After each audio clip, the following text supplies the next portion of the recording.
저희가 또 이인영 통일부 장관 후보자 인사청문회 전에 인사청문회가 어떻게 더 진행될지 또 쟁점이 뭔지 알아보기 위해서 바로 이분을 모셨습니다. 김영호 민주당 의원 모셨습니다. 안녕하십니까, 네, 의원님? 안녕하세요. 네, 반갑습니다. 반갑습니다. 예, 저희 이사하고 처음 오시죠? 네, 처음 왔습니다. 어떤가요? 예전에 그 의원실을 방황하시는 박정호 기자님 모습을 생각하면 눈물이 납니다. 그러니까 딱 정착을 해야 네. 마음의 안정도 되고. 네. 그리고 이제 저희가 지난주에 이사를 와가지고 방송을 인터뷰를 좀 하고 있는데 네네. 자주 오세요, 의원님. 네, 자주 이제 불러주시죠. 국회 가까우니까 국회 출근하시기 전에 네. 들러서 네. 현안에 대해서 말씀도 좀 해주시고 네, 항상 문 열려 있습니다. 네. 네, 와서 해주시고요. 아니 외통이 간사시더라고요. 네. 이 막중한 임무를 맡게 되셨습니다. 근데 원래 외통이 가고 싶으셨나요? 이제 저희가 국회에서 상임위 쓰잖아요, 지망. 하는데 3순위. 3순위였어요. 네. 밀렸네. 1순위, 2순위는 워낙 좀 그 경쟁이 치열한 곳이었고 네. 약간 출구 전략으로 3순위를 썼는데 어김없이 3순위가 딱 됐습니다. 근데 저 같은 정치하면서 외교통일국방 쪽에 제일 관심이 많은 분야거든요. 맞아요. 관심 네, 많으셨잖아요. 네. 중국과의 뭐 관계나 이런 것도 네. 신경 많이 쓰시고 했었는데 네. 어떻습니까? 좀 외통이라는 데 좀 익숙해지셨어요?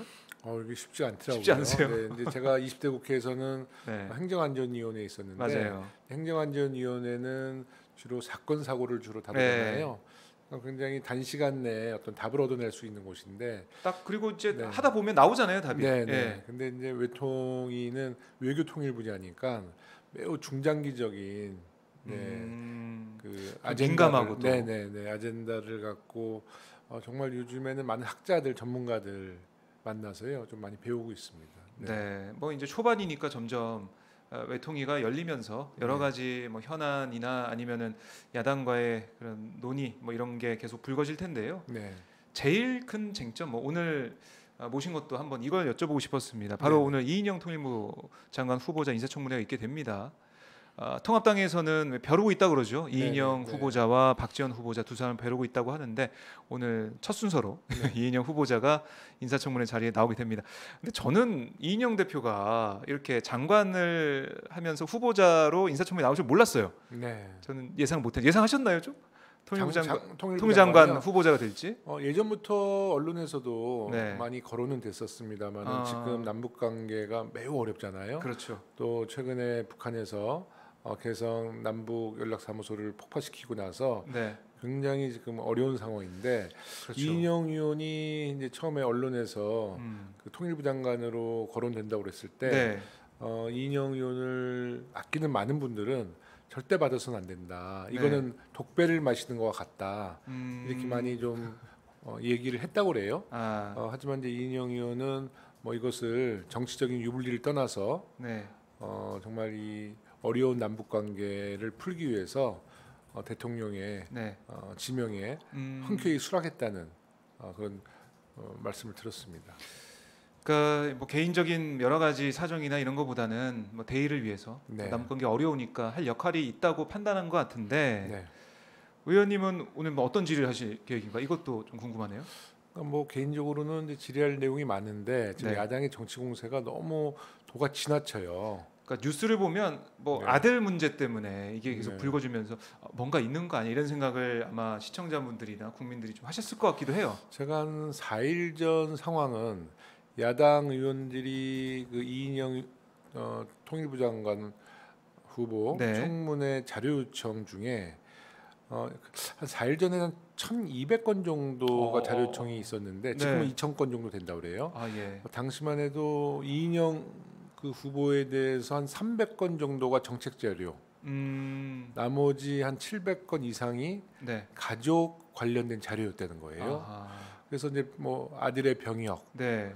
또 아들의 유학, 그 유학, 또 그 부인의 네. 뭐 신상 털기 이쪽에 집중을 하고 있는데 그 병역 문제는 제가 그 미래통합당 간사에게도 네, 얘기를 네. 한번 개인적으로 했는데 예전에 그 이회창 총재 아들이 이제 병역 비리로 결국 대선에서 이제 낙마하게 되지 않습니까? 네. 그 이후에 정치인 아들들의 병역 비리는 사실 상상치도 못하는 일이에요.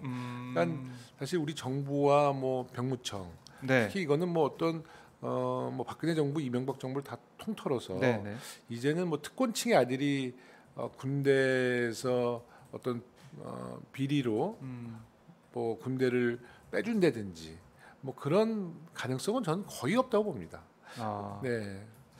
그러니까 이게 상식적으로 보면 이런 일이 일어나기 쉽지 않다라고 볼 수가 있는 거고. 뭐 해서도 안 되는 일이지만 이제 우리 정부가 또 특히 이제 병역에 대해서만큼은 철저하게 네. 네, 관리되고 있다. 저는 거의 확신합니다. 네. 그래도 아마 통합당이 이 얘기 할 것 같아요. 근데 아무리 얘기를 하더라도 자료가 매우 완벽합니다. 네. 일단 신검 받고 척추 관절 질환, 네, 관절 질환에 대한 확실한 소명서를 냈거든요. 그리고 이제 그때 당시의 자료를 보면 그 아들이 네. 일단 그 5급 판정을 받고 네. 다시 개인적으로 다시 병무청을 찾아가서 처음에 진단서는 고려대학교 진단서였어요. 근데 네네. 이인영 후보가 고대 나왔거든요. 그래서 혹시라도 또 말이 나올까봐 연세대학교에서 진단을 끊어서 제출을 하는데 거기에 이제 뭐라고 써 있냐면 아들의 자필로 네. 현역 입대를 원한다. 현역이 안 되면 공익근무요원이라도 보내달라. 네, 이런 자필 기록이 또 남아 있어요. 네, 그 뭐 보면 나오니까요. 그치? 그러니까 이제 그 군의관이 네. 이제 다시 보니까 5급인 거예요. 근데 뭐 아무리 이인영 의원이 국회의원이라도 네. 5급 받은 거를 1급, 2급으로 백을 써서 현역을 보낼 수는 없는 거잖아요. 그것도... 아들을 빼주지는 못하더라도 그렇다고 또 그 권력을 이용해서 5급 받은 사람을 1급, 2급으로 보낼 수도 없는 거니. 네. 하여튼 저는 이 병역 문제만큼은 굉장히 깨끗하게 소명이 됐다라고 저는 보고 있습니다. 네. 뭐 잠시 뒤에 뭐 여러 가지 또 공방이 벌어질 테니까 보도록 하고요. 네. 스위스 이 호화 유학 네. 이것도 좀 불거졌었는데 이인영 후보가 뭐 자료를 좀 냈죠 또? 그것도 뭐 거의 완벽해요. 근데 이제 이거는 야당 의원들도 좀 이해가 되는 게 네. 그 파주에 있는 그러니까 이인영 의원 아들이 다닌 디자인 학교가 네. 사실 그 교육부에서 승인받지 않은 대안학교라고 있잖아요. 맞아요. 대안학교예요. 네. 그리고 거기는 꽤 그 대한민국의 그 디자인 쪽에 끼가 있는 이제 젊은이들이 함께 공부하는 곳인데 미래통합당 의원들과 야당 의원들은 그 대안학교 특히 그 파티라는 학교의 어떤 특수성을 이해 못하는 거거든요. 이제 좀 생소할 수 있어요. 네. 정규 학교가 아니니까. 정규 학교도 아니고 대안학교 개념이기 때문에 네. 미래통합당 의원들이 네. 사실 생소할 수 있습니다만은 자료를 보게 되면 이런 학교야말로 4차 산업 이후에 우리가 한번 주목해 볼 필요가 있는 새로운 실험적인 교육기관이다. 저는 이렇게 판단이 들었거든요. 네. 근데 사실 이 문제를 이해 못하면 바로 요즘 그 흔히 말하는 꼰대라고 할 수 있는 거죠. 네. 오히려 그렇게 볼 수 있다. 그러니까 지금 그 이인영 의원 아들 뭐 또 유학 문제 심지어는 뭐 문신이 있었다 없었다 이렇게 망신주기 이런 쪽으로 언급을 하는데 그게 무슨 상관인가요? 요즘 젊은이들은 예전에 이제 문신 그러면 뭐 조직폭력배들이 많이 문신을 뭐 착하게 살자 뭐 이런 거, 뭐 사우나 같은 데서 영화에 보면 많이 나오잖아요. 용 한 마리가 뒤에 요즘은 뭐 대학생뿐만 아니라 여성들도 정말 예쁜 캐릭터로 문신하고 이거 하나의 패션이거든요. 맞습니다. 근데 이제 이 문제를 막 망신주기로 이렇게 하는 것은 미래통합당이 젊은층으로부터 좀 지지를 못 받고 있잖아요. 이런 거를 갖고 뭐 비난하고 비판하는 것은 정말 꼰대라는 비판을 벗어나지 못할 거예요. 네, 그렇게도 볼 수 있겠네요. 그걸 뭐 문제 삼는다면 지금 보면은 문신도 하나의 패션 트렌드처럼 그럼요. 많이 사용되고 있는데 그런 부분도 봐야 될 것 같고요. 가끔은 하고 싶어요. 하세요. 네. 여기다가 하세요. 더불어민주당. 제 스스로 이렇게 낙인 찍는 거죠. 이마에다가. 이마는 좀 그렇고 살짝 옆에다가 더불어민주당 괜찮네요.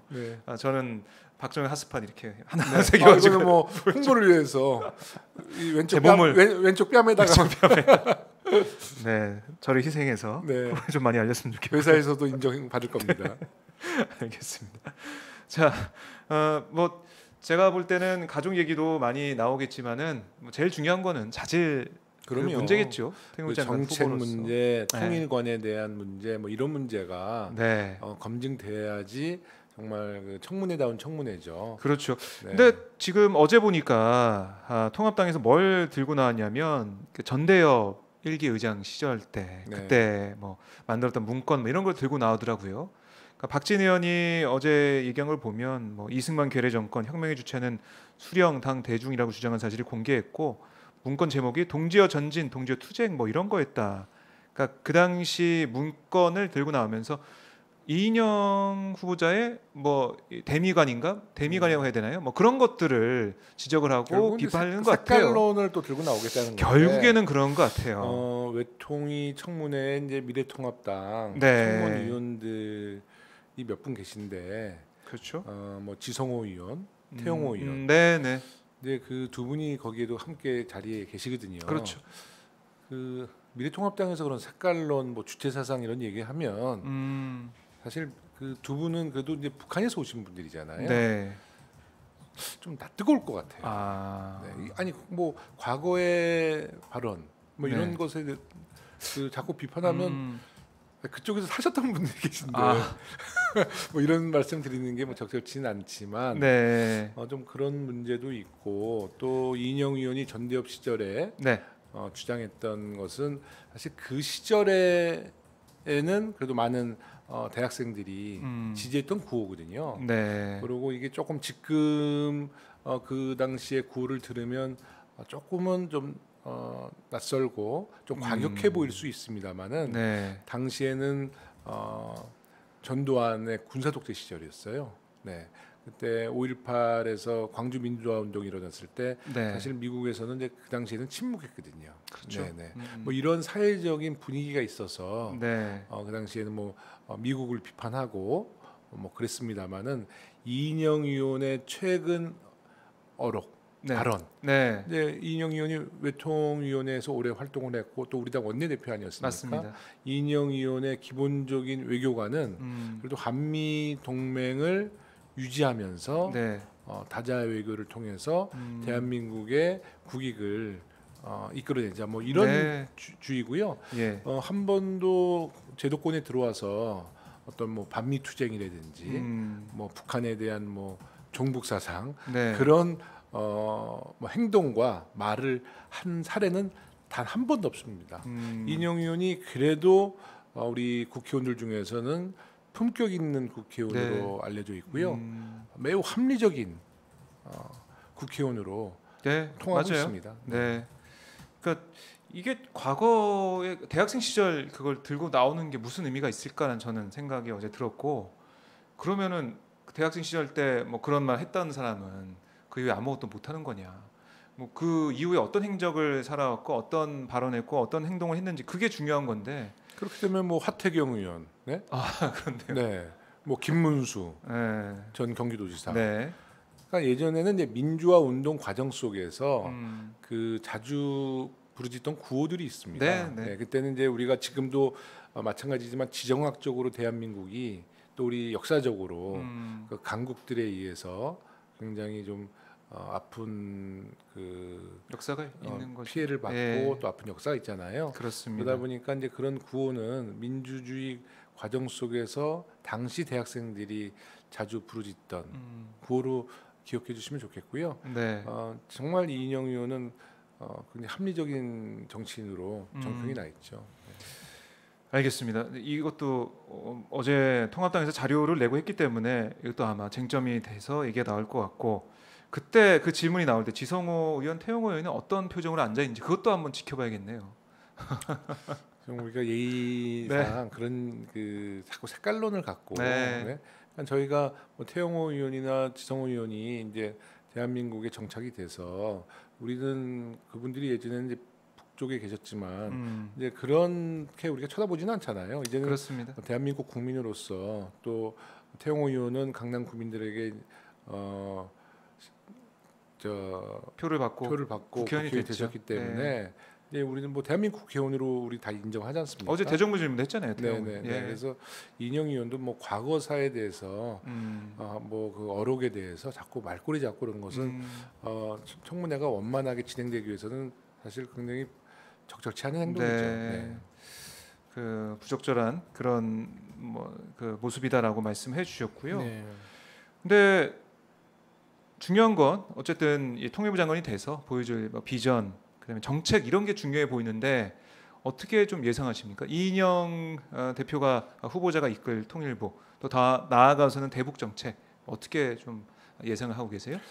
그러니까 역대 통일부 장관 중에 그렇게 존재감이 드러났던 분들은 몇 분 안 되세요. 그렇죠?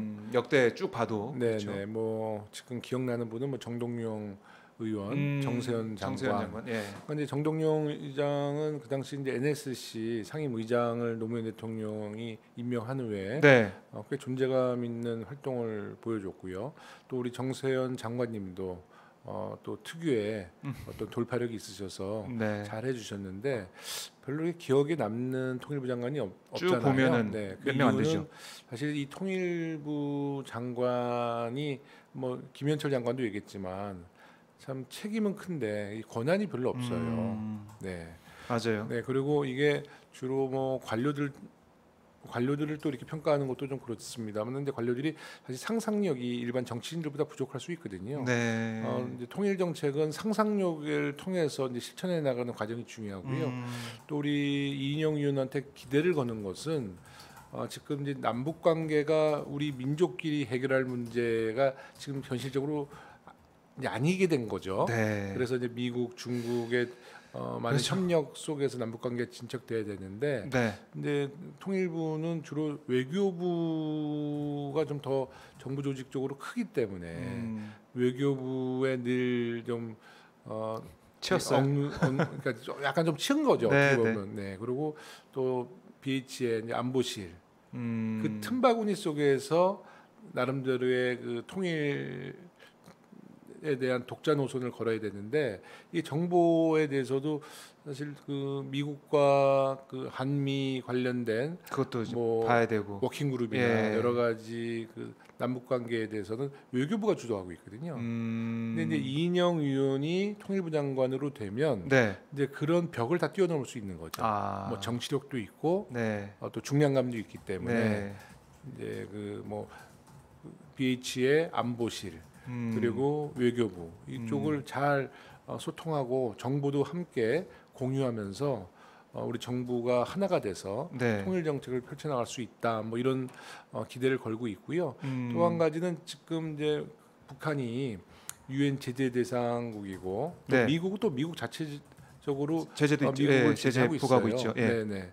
근데 이런 부분에 대해서 이인영 의원은 뭐 이미 좀 시사한 바는 있습니다만은 제재 대상과 비제재 대상을 확실히 구분해서 비제재 대상만큼은 단독적으로 네.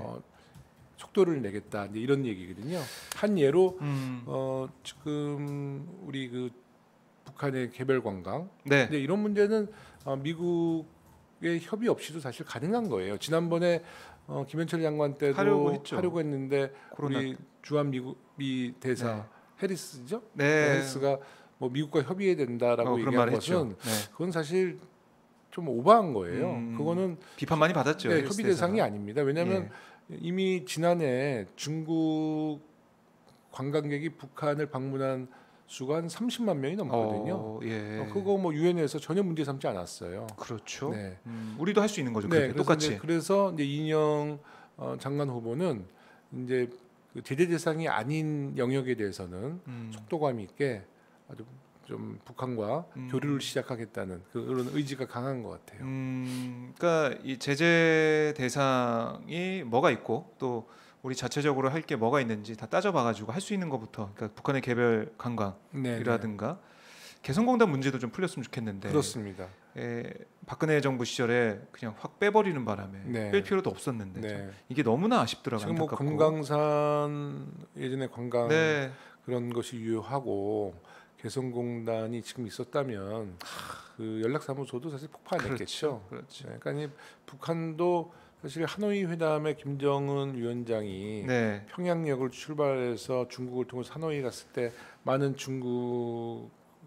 북한의 네, 기대했겠죠. 국민들도 다 기대를 했는데 정말 그 돌아오는 기차에서 많은 생각했을 거 아니에요? 그렇습니다. 네, 그때 이제 김정은 위원장은 미국 트럼프에게 어저께도 제가 대정부 질문 때 네. 강경화 장관한테 질의를 했는데 그 스몰 D를 제안했거든요. 네. 연변 핵시설을 폐기할 테니 그 유엔 안보리 제재를 좀 완화시켜 달라.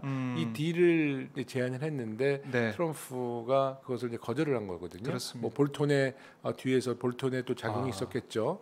볼턴. 근데 참 너무나 아쉬워요. 네. 어저께 제가 확인한 거는 북한의 연변 핵시설이 그 차지하고 있는 북한의 그 핵 기능 중에 네. 뭐 강경화 장관은 약 50%에서 한 70% 정도 아주 매우 핵심적인 시설이다라고 얘기를 했는데 그 정도 했으면은 미국도 사실 나와야 되는데. 그러니까 그때 만약에 김정은 위원장이 그 비핵화의 의지가 굉장히 강했다는 거거든요. 네. 하노이에 왔을 때 그때 그게 타결이 됐다면 연변 핵시설은 지금 이미 폐기가 됐을 것이고 그 다음에 비핵화의 그 어떤 프로세스가 단계적으로 해서 지금 거죠. 거의 비핵화 단계에 이르렀을 것이다. 또 동시에 북한도 제재를 국면에서 좀 나와서 네. 북한도 꽤 지금 경제적으로 많이 좋아졌을 것이다. 뭐 이렇게 전망하는 전문가들이 많아요. 너무나 아쉽죠. 그러니까 트럼프도 좀 후회하는 것 같아요. 지금 최근에 뭐 비건 부부장관도 네, 부대표가 부장관도 와서 부장관이 이제 앞으로 북한을 대할 때 유연하게 대처하겠다. 이제 이런 이야기를 했거든요. 그 네. 유연하다는 의미 속에는 이 빅딜이 스몰 딜로 좀 전환될 수 있는 것을 시사한 것이 아니냐 이런 해석도 있습니다. 네. 그때 잘 풀렸으면 잘 됐을 것 같은데 너무 아쉽고 정말 너무 아쉬워요. 좀 네, 두 사람이 그 당시 두 정상이 조금만 양보했으면. 네. 자, 뭐 과거는 과거고 이제 네. 한 걸음씩 가야 되는데 어쨌든 중요한 역할을 이인영 후보자가 장관이 되면 할 수 있겠다. 우리 시청자 여러분들이 오늘 청문회 많이 응원해 주시고 네. 맞습니다. 네, 아니 저희 보니까 비타민이 이인영 원내대표님 응원합니다. 힘내세요. 이런 이인영 대표 응원하는 댓글도 있고 원더러스트님은 이용호 의원 화이팅. 이인영 장관을 꼭 지켜주세요. 김용호입니다. 이영호. 김용호. 네. 잘못했습니다. 이인영 장관 얘기하다 보니까 네. 김용호 의원 화이팅. 이인영 장관을 꼭 지켜주세요. 이런 얘기하고 이인영 박지원 믿어요. 김용호 의원님도 믿습니다. 이런 댓글도 있습니다. 근데 제가 20대 때는 좀 강성 의원으로서 활동을 했거든요. 네. 그 행안 위원으로서. 그래서 제가 21대에 들어와서 우리 보좌진들과 회의 중에 이런 얘기를 해요. 정말 품격 있는 국회의원이 되고 싶다. 근데 오늘 그 원칙이 깨질까봐 걱정해요. 네. 저희가 지켜봐야겠네. 깨질까봐. 네. 자 이제 회의 때문에 가셔야 되잖아요. 네, 이거 하나 짧게 네, 말씀해 주세요. 보니까 어제 뉴스를 보니까 미국하고 화상 회의를 했다. 미국 의회랑. 이거 어떻게 된 건가요? 코로나19 때문에 이제 최근에는 뭐 비대면 시대가 됐고 사실 그 외국 출국과 또 그 출입국이 사실 부자연스러워서 가기가 어렵죠. 네. 그래서 이제 정영길 위원장의 제안으로 미국 상하원 의원들과 화상회의를 한 2시간을 했어요. 예. 근데 화상회의 이제 코로나19 이후에 이제 우리가 앞으로 준비해야 될 또 변화해야 하는 바로 그런 광경을 제가 목도하게 됐는데요. 처음에는 좀 어색했는데 화상회의 해보니까요. 출장 갈 필요 없겠더라고요. 그래요? 네. 정말 그 진지하고 오히려 더 집중할 수 있고. 네, 집중할 수 있고 마치 직접 만나는 것처럼. 그런. 그래요? 네.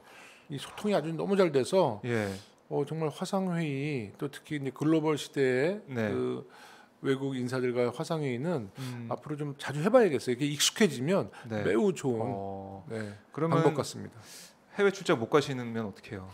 그 세이브에서 국회 예산 줄여야죠. 21대 국회에 들어서 어쨌든 앞으로 외통위 간사로서 역할을 많이 하실 텐데. 근데 그 얘기를 하셔서 이제 미국 상원 코리 가드너 연방 상원의원, 공화당 분이고요. 그리고 또 하원 의원 한 분 만났거든요. 테드 요호라는 분 만났는데 무슨 얘기를 하신 거예요? 그러니까 첫 화상회의에서 첫 마디가 진단 키트를 보내줘서 너무나 고맙다. 잊지 않겠다. 야, 이 K 방역 너무 실감했어요. 난 저희가 뭐 코로나19 관련된 이야기를 하지도 않았는데 바로 그냥 미 그 상원의원 하원의원이 바로 그 감사의 뜻을 전하더라고요. 예. 근데 이분이 플로리다 출신 상원의원이고 4선이에요. 네. 그리고 좀 굉장히 중요한 이 직위가 아테소이 간사를 맡고 있어요. 우리랑 딱 아시아 태평양. 예. 한국에 대해서 잘 알죠. 일본과 한국을 잘 아는 분인데 첫 마디가 어떤 진단 키트에 대한 정말 감사. 그리고 우리나라 방역에 대한 강한 인상을 받고 있다. 뭐 이런 얘기를 좀 주셨는데 이거는 뭐 제가 먼저 좀 질문을 했던 거는 최근에 주한미군 뭐 철수한다고 해서 맞아요. 네, 많은 국민들이 관심을 갖고 있어서 그거 제가 직접 질의했는데 뭐라던가요? 저 콜로라도의 그 국회의원 코리가든 얘기는 네. 지금 상원에서 국방수권법에 의해서 저지할 것이다. 그리고 한미 동맹은 매우 중요하다. 네. 이런 이야기는 거의 저희와 일치하더라고요. 네네. 그러니까 지금 뭐 얘기가 나오는데 뭐 독일의 감축 얘기 있고 그다음에 주한미군도 줄이는 거 아니냐 얘기하고 있는데 뭐 국방장관도 그렇고 계속 아니라고는 얘기하고 있잖아요. 근데 그것도 의회에서도 그걸 인식하고 있다. 하지만 그 주한미군 철수라는 부분이 이제 우리 국민들이 굉장히 불안해하시잖아요. 네. 철수하게 되면 이제 북의 위협에 그렇죠. 더 우리가 노출된다는데 사실 우리 국방 상태도 굉장히 좋은데다가 이 미군이 주둔하는 것은 꼭 우리나라 이익에 부합되는 건 아니거든요. 맞아요. 그러니까 미국의 전략에 국익에도 네. 굉장히 부합되는 겁니다. 그래서 그렇죠. 그 지금 미국의 상하원들의 생각은 미국의 핵심적인 이익에 주한미군 주둔이 있기 때문에 네. 뭐 대한민국을 위해서기보다는 이제 자국의 이익을 위해서라도 주한미군 철수에는 다들 반대하는 입장 같아요. 네. 그러니까 뭐 우리 그 한국이 우방이기 때문에 그런 이유도 있겠지만 자신들의 있죠. 전략, 뭐 중국 견제라든가 여러 가지 것들을 놓고 볼 때 네. 주한미군 철수는 뭐 이거 안 되죠, 사실. 그리고 방위비 분담금도 국민들이 관심이 많은데 미국 상원 의원 얘기는 이것이 마치 한미 동맹의 균열로 볼 수 있다 국제사회에서 그런 거에 대한 굉장히 우려가 있더라고요. 네. 그래서 이 문제는 빨리 이제 우리 정부와 미국 정부가 그 금액에 대한 입장 차이잖아요. 너무 크잖아요, 금액이. 그러니까 우리 정부의 입장을 충분히 설명했어요. 송영길 위원장이 또 그쪽에 대한 지식이 많더라고요. 또 변호사 출신이고. 네. 그래서 아주 논리적으로 얘기했는데 그 논리에 대해서 미국 상하원 의원들은 한 번에 이견도 내진 않았습니다. 하여튼 빨리 타결됐으면 좋겠다. 네. 괜찮은데요. 이거 그냥 미국 갈 필요 없이 화상 얘기 많이 하면서 서로의 입장을 듣고 조율해 나가고 좋습니다. 근데 저희 박종현 스팟은 화상 인터뷰가 아니고요. 직접 모셔야 됩니다. 자, 시간이 너무 아쉽네요. 그렇습니다. 제가 맡으면 더 말씀 좀 나누고 싶은데 오늘 회의가 있으니까 회의 늦으시면 안 되니까 이것을 좀 마무리하고요. 자주 오세요. 네. 약속하셨습니다. 네. 알겠습니다. 그럼 이따가 인사청문회 화면 통해서 뵙도록 하겠습니다. 시청자분께 짧게 한 말씀 하시죠, 그래도. 네, 시청자 여러분, 요즘 코로나19 때문에 얼마나 고생이 많으십니까? 하지만 우리 국민들 덕분에 우리 대한민국의 코로나19 방역은 전 세계에서 가장 주목받고 또 모범 국가로 이제 인정받고 있거든요. 조금만 힘내셔서요, 코로나19 빨리 종식해서 더 건강하고 즐거운 모습으로 만나뵙었으면 좋겠습니다. 오늘 이인영 후보 저와 함께 꼭 지켜주십시오. 고맙습니다. 네, 고맙습니다. 오늘 잘 들었습니다. 네, 고맙습니다. 네, 고맙습니다. 네,